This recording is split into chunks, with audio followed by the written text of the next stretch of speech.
வணக்கம் நண்பா, welcome to VJSK film. So இன்றைக்கி வந்து பார்க்க போகிறோன்னா, நம்ம ஹரிஷ் சங்கர் டேரக்டரில் நம்ம பவன் கல்யாண் ஆக்டிங்கில் அப்கம் ரிலீஸ் ஆகக்கூடிய ஒரு தெலுங்கு திரைப்படம் தான் உஸ்தாத் பகத் சிங். இந்த படங்க எதிர்பார்ப்பு ஃபேன்ஸ் முதல் நிறைய சொல்லலாம். ஸோ இந்த படத்துக்கு ஸ்டார் காஸ்ட்டை பார்த்தீங்கன்னா, நம்ம பவன் கல்யாண், ஸ்ரீலீலா, சத்யதேவ், கௌதமி மற்றும் பல தெலுங்கு ஸ்டார் காஸ்ட் இந்த படம் வச்சுருக்காங்க.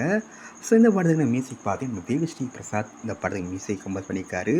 ஸோ இந்த படம் பார்த்தீங்கன்னா 2014 தமிழ் ரிலீஸ் ஆன திரைப்படத்தோட அஃபிஷியல் தெலுங்கு ரீமேக் தான் இந்த உஸ்தாத் பகத் சிங். ஸோ ரீசெண்டாக கூட திரைப்படத்தோட ஹிந்தி வெர்ஷனை ரீமேக் பண்ணி எடுத்துனாங்க. ஆனால் அந்த படம் அந்த ஒர்த்தா இல்லை, ஒரு ஆவரேஜான மூவி தான். ஸோ வெயிட் பார்ப்போம் இந்த உஸ்தாத் பகத் சிங் படம் எந்த ஒர்த்தா பண்ண போகிறாங்கன்னு. அண்ட் படத்துக்கான ரிலீஸ் டேட்டையும் கன்ஃபார்ம் பண்ணியிருக்காங்க. இந்த படத்தை இப்போ மார்ச் மந்த்து 26 தயாரிச்சு பண்ணுறாங்களாம். ஸோ மிஸ் ஆகணும் இந்த படத்தை தயார் போய் பாருங்கள். அண்ட் படத்துக்கான தமிழ் வெர்ஷன் பார்த்தினா அப்படி கிடச்சதும் நான் சில கன்ஃபார்ம் அப்டேட் பண்ணுறேன்.